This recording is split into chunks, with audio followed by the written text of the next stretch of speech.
Halo Sobat Mahasiswa, jumpa dengan saya Winda Afro Afifah di program Podium Podcast Dunia Mahasiswa. Suara mahasiswa, wawasan untuk semua. Hari ini kita akan membahas satu topik yang kontroversial dan juga fenomenal di negara kita tercinta ini, yaitu tentang isu-isu pendidikan. Wah, ini isunya lagi hype banget, lagi tren banget ya di negara Indonesia ini. Dan hari ini saya membahasnya tidak sendiri teman-teman, tapi saya membahas dengan dua narasumber mahasiswa hebat dan keren. Saya ada di sebelah sini, di sisi kanan dan kiri saya, dua narasumber yang keren-keren ini. Oke, mari kita kenalan dulu ya. Ada siapa di sana? Halo, perkenalkan nama saya Dira Agusratani. Saya dari Program Studi Pendidikan Bahasa dan Sastra Indonesia dari Universitas Muhammadiyah Kota Bumi. Oke, jadi namanya Kak Dira ya teman-teman. Oke, sekarang kita kenalan sama si jantan satu ini. Halo, ada siapa di sana? Halo, perkenalkan nama saya Aditya Wibisono. Saya dari Program Studi Pendidikan Bahasa dan Sastra Indonesia, Universitas Muhammadiyah Kota Bumi. Oke, ternyata kakak dua ini narasumber kita pada hari ini tuh berasal dari universitas yang sama, yaitu Universitas Muhammadiyah Kota Bumi Lampung Utara, dan juga dari program studi yang sama juga, yaitu Program Studi Pendidikan Bahasa dan Sastra Indonesia. Oke, keren banget ya narasumber kita pada hari ini. Jadi kita mau tanya-tanya dulu nih. Halo Kak. Semester berapa kakaknya? Semester 4 ya. Oh, semester 4 ini kakak Dira? Sama aja semester 4. Oh, semester 4 juga. Berarti nanti ini mau naik ke semester 5 ya Kak ya? Udah pada liburan belum sih Kak? Sudah Kak, sekarang tuh lagi liburan. Oh, asik banget nih. Berarti ini sudah memasuki liburannya kampus Universitas Muhammadiyah Kota Bumi ya Kak? Bulan-bulan. Oke, jadi Kak Adit ada rencana liburan kemana Kak? Kalau untuk rencana liburan sih belum ada ya. Mungkin nanti mesti dipikirkan karena baru-baru libur juga. Oke, kalau Kak Dira mau liburan kemana nih Kak? Kebetulan mau liburan deket-deket sini aja sih Kak. Iya sih, Mau refreshing kan, habis dibantai semester 4, dibantai metropen, dibantai artikel. Duh, jadi kita harus butuh refreshing sebagai mahasiswa agar juga nggak tekanan. Oke, jadi aku juga mau tanya-tanya sedikit ya Kak tentang kampus kakak berdua ini, kampus Universitas Muhammadiyah Kota Bumi Lampung Utara ini. Di sana itu ada program studi apa aja ya Kak? Ada program studi dan ada fakultas apa aja di sana Kak? Kalau untuk fakultas ada fakultas keguruan, ada fakultas pertanian, ada fakultas teknik, benar, ada Teknik ilmu komputer ya Kak? benar, teknik Ada ilmu juga komputer FAI. dan juga Fakultas ada hukum, fakultas hukum dan ilmu sosial, kemudian pertanian. ya pertanian dan lain-lain. Oh, berarti banyak juga ya fakultasnya di sana. Kalau dari prodinya apa aja Pak yang ada di Universitas Muhammadiyah Kota Bumi? Banyak sih Kak, dari FKIP-nya itu ada Prodi Pendidikan Bahasa dan Sastra Indonesia, yaitu Prodi aku sama Adit. Terus juga ada Prodi Pendidikan Bahasa Inggris, ada Prodi Pendidikan Jasmani, ada juga Prodi Pendidikan MTK Matematika. Nah, kalau misalnya di Fakultas Teknik Ilmu Komunikasinya itu ada komputer, dan di komputer itu ada masih banyak lagi, ada dua kalau nggak salah ya Kak. Terus juga di FAI itu ada hukum, dan juga di FPP itu ada peternakan dan juga pertanian. Jadi buat kalian nih mahasiswa yang mau masuk kuliah bingung mau masuk kemana, boleh banget ya ke Unko biar join sama kakak Dira sama kakak Adit. Oke, itu dia tadi sekilas tentang kampus Universitas Muhammadiyah Kota Bumi. Jadi, sekali Kota Bumi Lampung Utara, para fresh graduate yang masih bingung nih mau kuliah di mana, kalian bisa nih gabung di Universitas Muhammadiyah Kota Bumi, kampusnya Kak Adit dan Kak Dira, dan kalian juga bisa gabung di prodi apa Kak? Pendidikan Bahasa dan Sastra Indonesia. Oke, jadi gabung di prodi Pendidikan Bahasa dan Sastra Indonesia, kampus Universitas Muhammadiyah Kota Bumi. Iya, Oke. nih Kak. Terus juga Kak, kalau misalnya di Prodi Pendidikan Bahasa dan Sastra Indonesia ini, kalian itu tidak hanya diajarkan untuk pendidikannya saja ya Kak, Contohnya seperti kemarin Kak Adit ini ikut monolog, di mana di Prodi Pendidikan Bahasa dan Sastra Indonesia ini kita tidak hanya bahasa saja ya Kak yang dipelajarin, tapi juga sastranya. Ada yang puisi, buat kalian yang mungkinnya bisa puisi, kalau misalnya ingin melancarkan lagi tentang teknik-tekniknya puisi, itu boleh banget ya ke prodi kita. Dan juga Kakak Adit ini kemarin lomba monolog, Masya Allah bagus banget. Nah jadi buat kalian yang mau ikut ataupun mau mengembangkan kemampuannya, bisa banget ke Prodi Pendidikan Bahasa dan Sastra Indonesia apabila kalian cinta sastra. Kita tunggu ya di Universitas Muhammadiyah Kota Bumi. Oke, kalau tadi kita mengulas tentang kampusnya, ini dijelasin lebih rinci lagi dengan Kak Dira, yaitu membahas tentang prodinya. Jadi di Prodi Pendidikan Bahasa dan Sastra Indonesia itu nggak cuma belajar tentang aspek kebahasaannya aja ya teman-teman, tapi ada aspek sastranya. Jadi kalian kalau suka banget dengan kesenian, suka dengan sastra puisi, suka nulis novel, nulis cerpen, terus juga bisa bermonolog kayak pengalamannya Kak Adit. Nah, kalian bisa tuh untuk mengarahkan kemampuan potensi bakat kalian di Prodi Pendidikan Bahasa dan Sastra Indonesia. Oke, teman-teman, jadi sesuai dengan yang aku bilang di awal opening tadi, kalau kali ini kita akan membahas suatu isu yang kontroversial dan juga fenomenal yang lagi hype banget nih, yang lagi tren di laman berbagai sosial media kita. Pasti sudah lewat lah berbagai macam isu-isu problem ini ya, yaitu salah satu isu tentang pendidikan. Nah ini cocok banget nih, karena kan harus narasumber aku pada hari ini benar-benar anak yang dari Fakultas Keguruan dan Ilmu Pendidikan ya Kak ya. Dari Pendidikan Bahasa dan Sastra Indonesia, pasti topik ini relevan dan sering berseliweran ya di telinga dan juga laman sosial media Kak Dira dan Kak Adit. Nah jadi berbagai konflik dan juga isu-isu yang bakal aku tampilin sebagai materi dan juga topik kita ngobrol ini banyak banget Kak. Karena memang di Indonesia ini lagi banyak banget problem-problem tentang pendidikan yang ada di Indonesia ini. Bisa dikatakan Indonesia ini sedang gawat banget sistem pendidikannya. SDM-nya itu memang lagi di fase yang gawat. Kenapa? Karena kan Indonesia dicanangkan akan punya slogan menuju Indonesia emas ya. Sedangkan mau dilihat emas tuh dari sisi mananya? Kalau sistem pendidikannya saja masih kacau banget, ya nggak Kak Dira? Iya benar banget. Terus juga banyak banget ya sekarang tuh berita-berita terbaru. Iya. Contohnya itu katanya program studi pendidikan itu mau dihilangkan. Nah, jadi iya. nanti kita akan bahas lebih dalam lagi dengan Mbak Winda dan juga Kak Aditnya. Nah oke.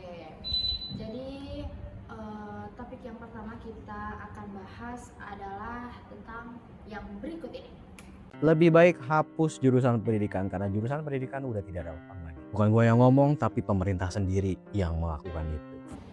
Nah dari cuplikan video tadi tentang suatu memang fenomena yang sudah terjadi dan sedang terjadi dan juga lagi hype banget ya di tahun 2026 ini, yaitu katanya program studi pendidikan itu akan segera dihapus.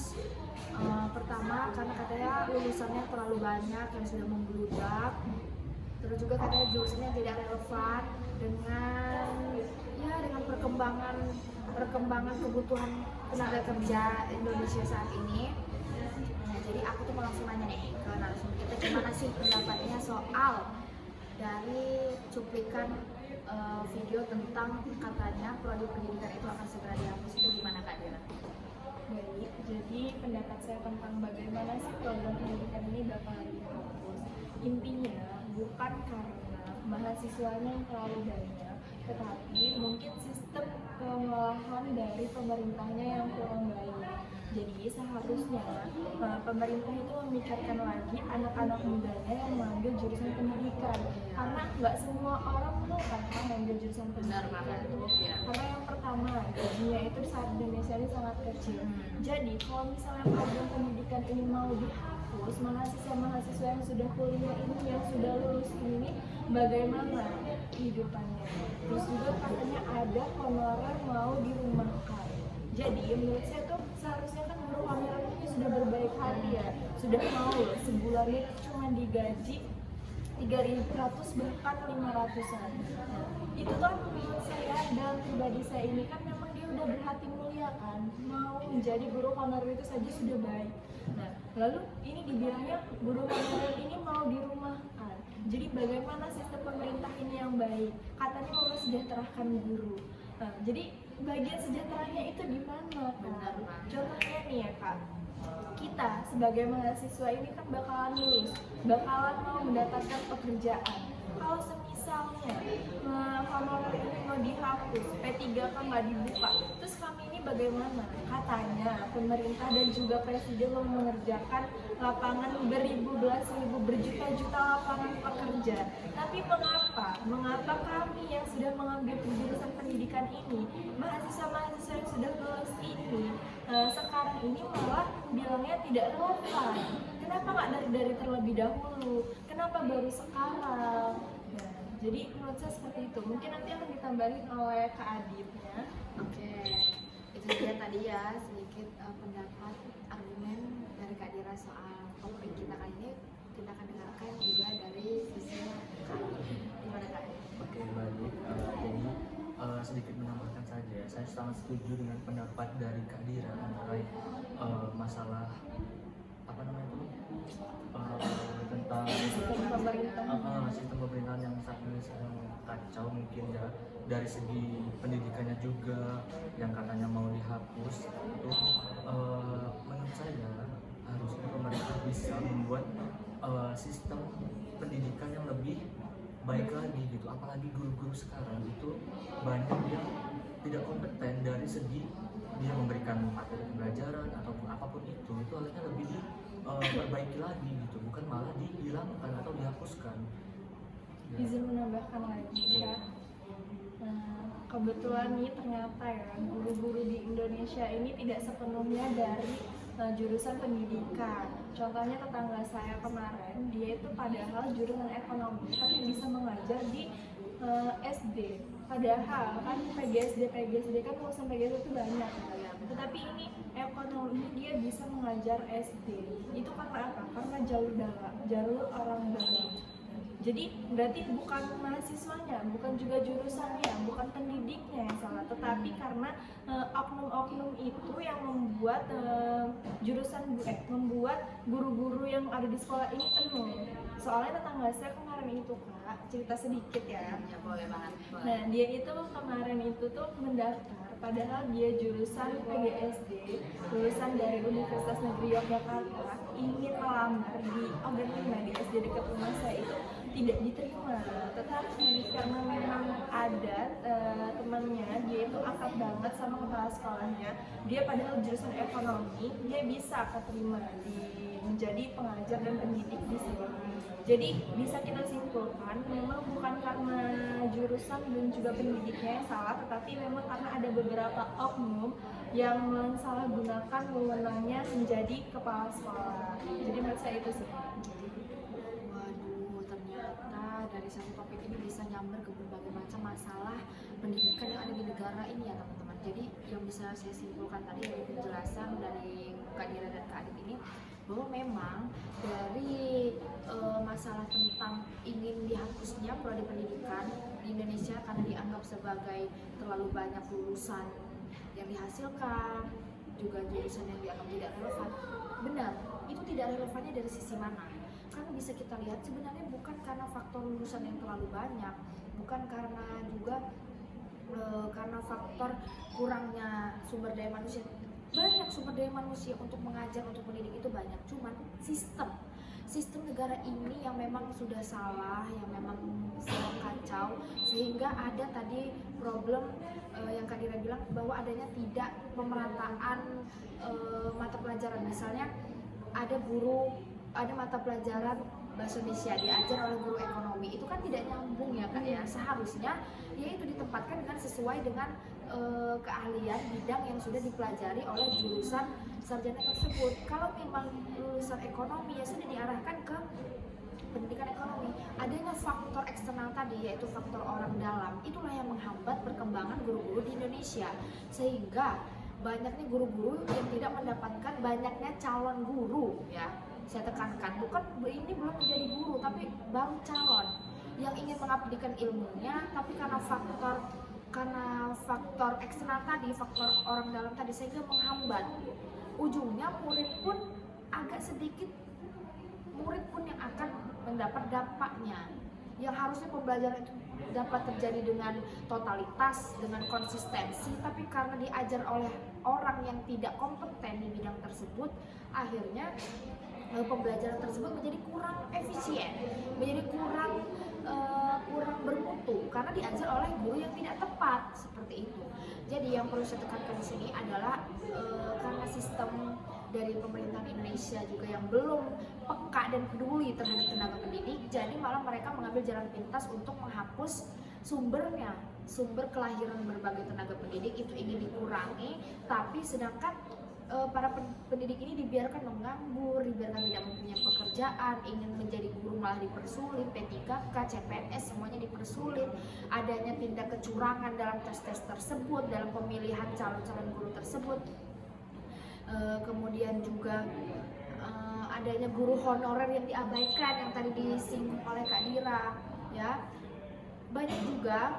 Jadi saya juga ada tayangan yang menyangkut tentang masalah gaji honorer yang tadi disampaikan oleh Kak Dira. Jadi ini cuplikannya teman-teman.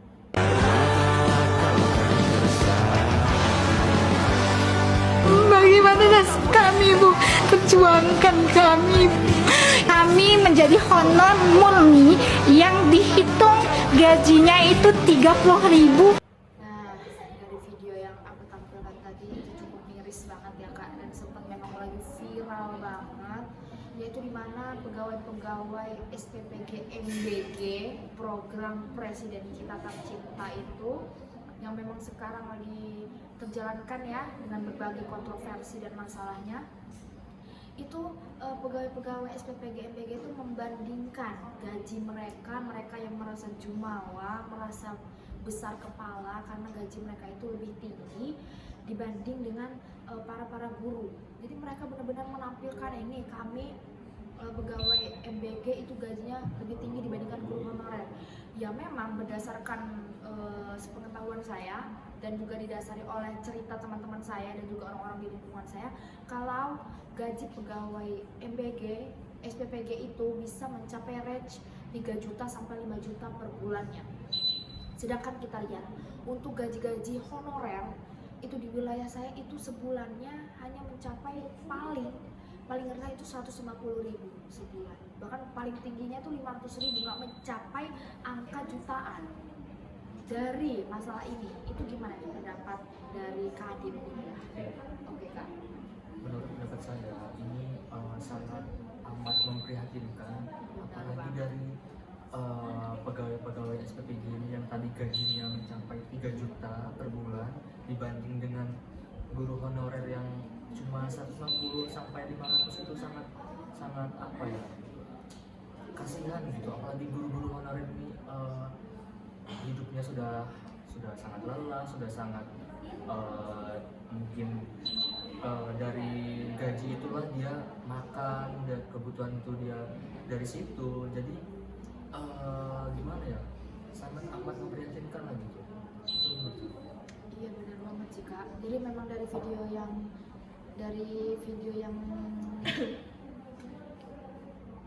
dari video yang saya tampilkan tadi memang menampilkan banyak keprihatinan guru ya, mulai dari gaji, ada guru yang mengadu ke DPR sampai nangis, mereka murni gaji honorer itu sangat rendah juga. Terus juga belum lagi benar kata Kak Adit, kalau dari gaji yang rendah itulah mereka menghidupi keluarga mereka, menghidupi diri mereka, untuk membiayai kebutuhan mereka yang lain.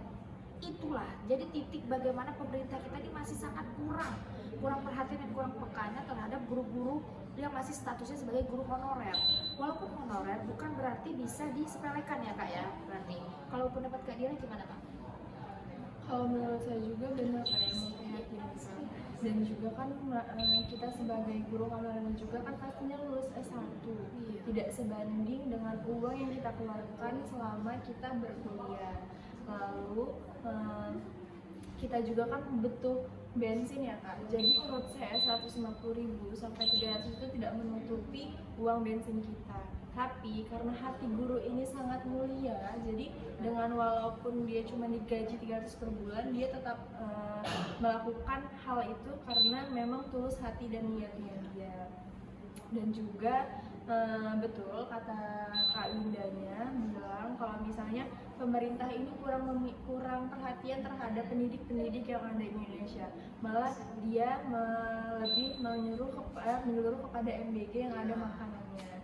Nah, saya tuh pernah baca Kak di TikTok itu pernah bilang katanya itu kan berarti kita bagaimana ingin menjadi Indonesia emas karena presiden ini lebih mementingkan makanan dibandingkan pendidikan yang ada di Indonesia. Jadi menurut saya itu aja sih Kak. Oke, berarti dari kesimpulan Kak Dia dan Kak Tina hampir sama. Jadi mereka tuh memang memprihatinkan tentang kondisi guru honorer yang sangat-sangat miris di negara ini. Betul yang dikatakan Kak Dia, bahwasannya guru honorer itu melalui jenjang pendidikan S1 dulu. Mereka menempuh kuliah, menempuh pendidikan sekolah tinggi, pendidikan tinggi itu menggunakan uang. Mereka mendapatkan gelar sarjananya untuk diabdikan ke mereka menempuh kuliah, menempuh pendidikan sekolah tinggi, pendidikan tinggi itu menggunakan uang. Mereka mendapatkan gelar sarjananya untuk diabdikan kepada masyarakat, kepada para murid itu dengan uang mereka juga. Kalau kita terus-terusan menatap keprihatinan guru honorer itu dengan miris gaji mereka yang seperti itu, bagaimana Indonesia itu mau maju? Kembali lagi, ujung-ujungnya pemerintah mendasari kesalahan karena lulusan SPD yang terlalu membludak. Sedangkan dari faktor guru honorernya saja tidak diperhatikan, malah mau dirumahkan ya Kak, kata kakak tadi, malah mau diganti dengan program apa itu. Sebenarnya enggak.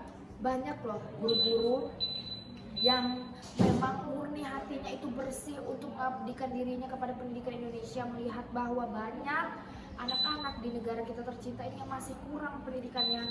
Jadi dari tayangan tadi kalian bisa lihat bahwa ada guru yang sampai kerja sampingan menjadi pemulung, kerja sampingan sebagai berjualan, sebagai asisten rumah tangga, terus sebagai buruh cuci. Belum juga ada guru-guru yang rela menempuh perjalanan panjang dengan rute yang jelek, namanya juga jalan-jalan ini ya, pelosok atau wilayah-wilayah terpencil, itu kan jalannya masih jelek banget ya Kak ya. Apalagi Kak Dira dari daerahnya dari daerah mana? Iya, kebetulan saya dari daerah Unggah Kak. Di sana tuh masih ada jalan yang tanahnya. Kebetulan ya di SMP Agung Barat itu ada dua. Yang pertama itu SMP 1 Agung Barat dan juga yang kedua itu SMP 2 Agung Barat. Nah, jalan mau mengakses ke SMP 2 Agung Barat itu sangatlah sulit gitu, memenuhi jalan tanah jadi becek Kak ya. Jadi kalau misalnya guru-guru yang ada di sana itu berarti memang hatinya mulia kan. Karena memang jalan itu becek dan juga bebatuan-bebatuan yang sangat terjal Kak.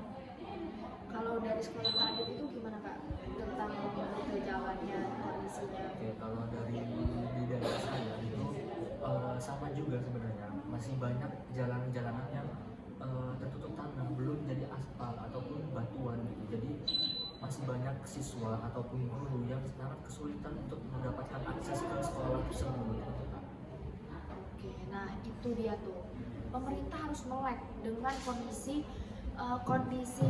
lingkungan dan juga sosial di Indonesia ini yang menjadi latar belakang seorang guru mau mengajar di daerah tersebut dengan faktor jalan yang bisa dikatakan sangat-sangat tidak layak, bisa menyulitkan mereka. Belum lagi ada kendala suatu hal kejadian yang bisa terjadi di mereka, seperti yaitu seperti yang dikatakan Kak Dir tadi, jalan masih tanah sehingga kalau hujan ya otomatis becek kan. Disitulah peran hati-hati guru yang bersih ini, yang tulus ini, mau mengajar dengan gaji mereka yang imut ya, gaji mereka yang imut itu mereka tetap tulus mengajar. Jadi pemerintah tolong dibuka hatinya, dibuka pikirannya, coba dilihat lagi lah. Saya tekankan di sini bahwasannya seorang dokter, seorang presiden, seorang polisi, seorang tentara, seorang pejabat yang ada di parlemen sana, itu mereka bisa jadi orang besar seperti itu didasari karena mereka pernah punya guru.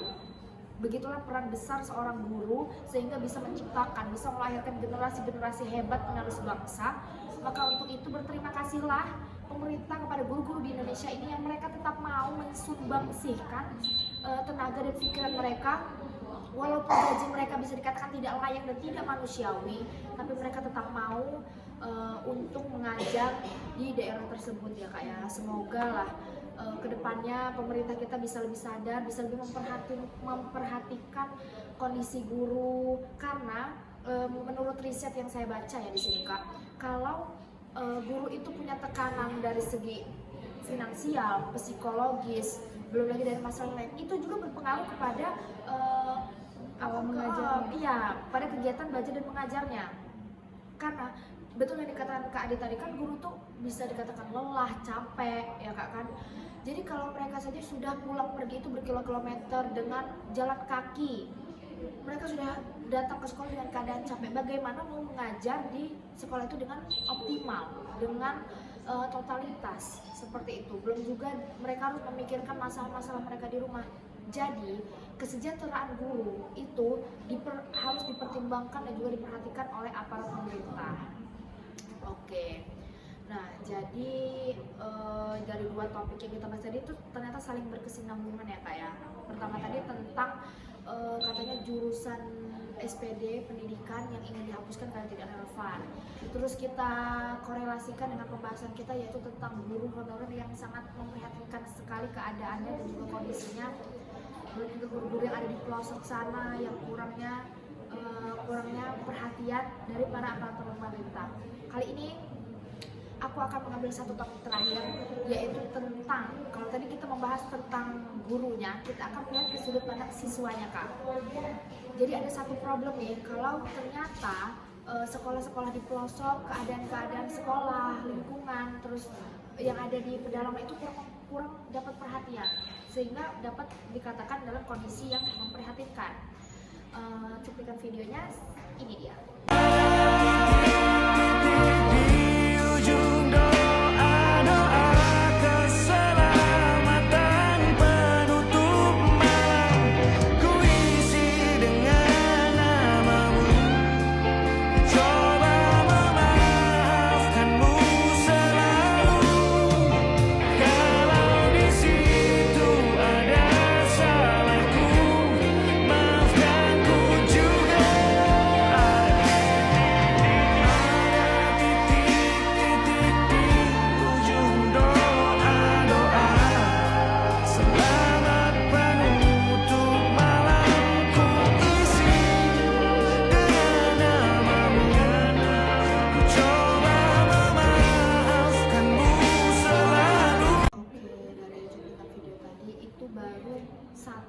Banyaknya keadaan ruang lingkup sekolah, terutama di daerah pelosok, yang benar-benar sangat memprihatinkan ya. Mulai dari tadi yang sempat dikatakan Kak Dira dan Kak Adit, jalan akses menuju sekolah tersebut yang sangat buruk, yang becek, terus juga jalannya juga masih sangat-sangat kurang ya untuk dari segi keamanan. Belum juga ada beberapa sekolah yang harus melewati jembatannya juga kurang memadai ya kan Kak.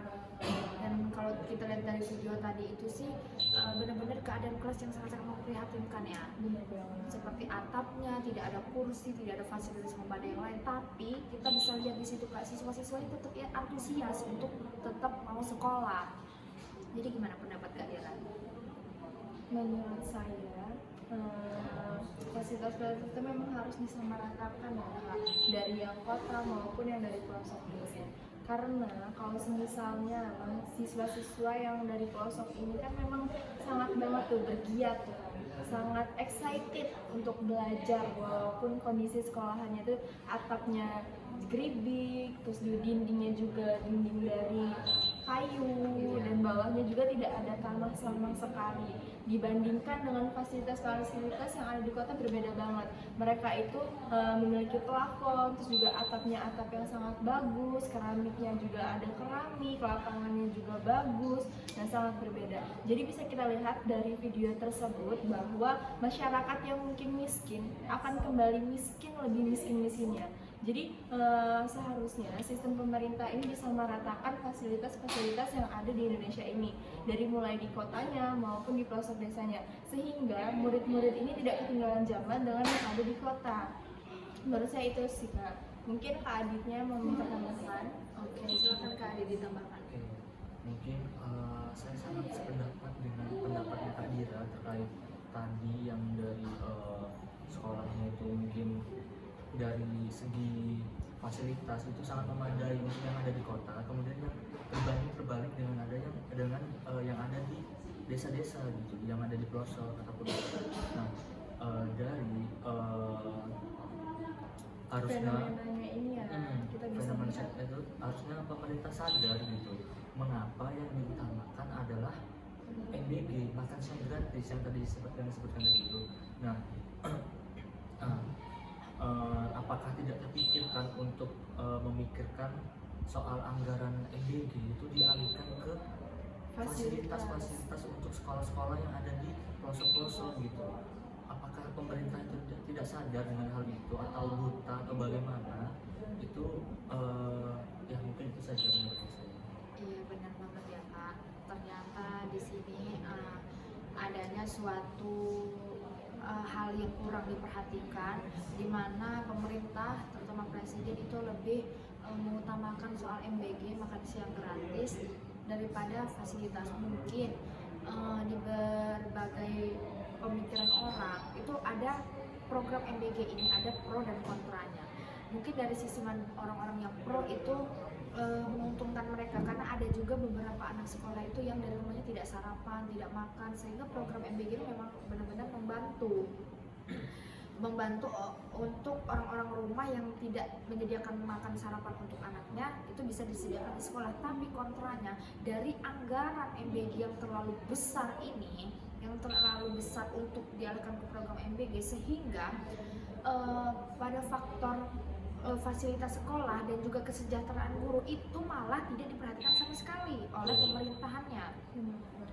Jadi bisa kita lihat kondisi sekolah-sekolah di pelosok, terutama di daerah ini ya Kak ya, bisa kita lihat tadi banyak banget kalau ada beberapa sekolah yang kurang sekali fasilitas, mulai dari dindingnya masih kurang layak, dari papan, dari jerami apalah gitu, kurang layak, dari papan, dari jerami apalah gitu, dari geribik, dan juga tidak ada bangku sekolah.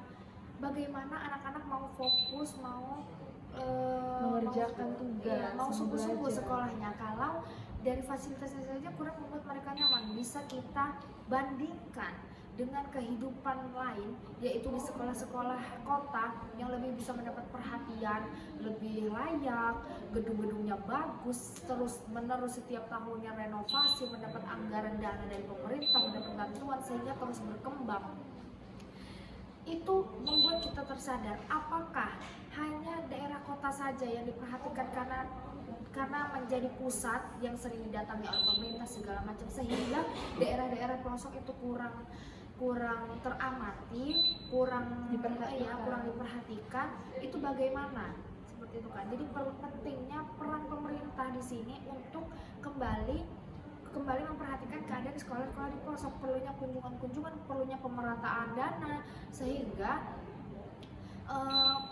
fasilitas atau keadaan sekolah yang tadi kita lihat itu bisa segera dapat solusi ya Kak, bisa segera dibenahi.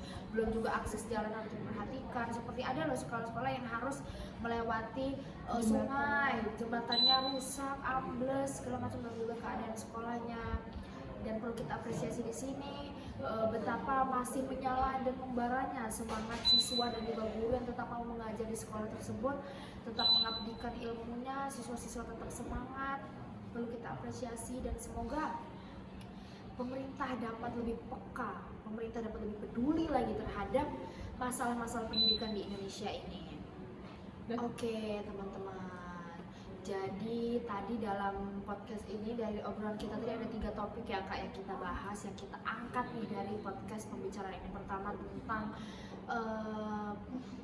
jurusan pendidikan yang ingin dihapus, katanya relevansinya kurang di realita kehidupan sekarang. Terus juga tentang keprihatinan guru honorer yang gajinya rendah, kemudian tentang fasilitas sekolah di penjuru pelosok Indonesia ini yang kurang mendapat perhatian. Itu dapat kita simpulkan bahwa ini semua perlu perhatian dan kepedulian lebih intens lagi dari pemerintah yang lebih harus mengoptimalkan pendidikan di Indonesia. Mereka mampu membesarkan anggaran untuk membuat rumah tempat tinggal mereka kan.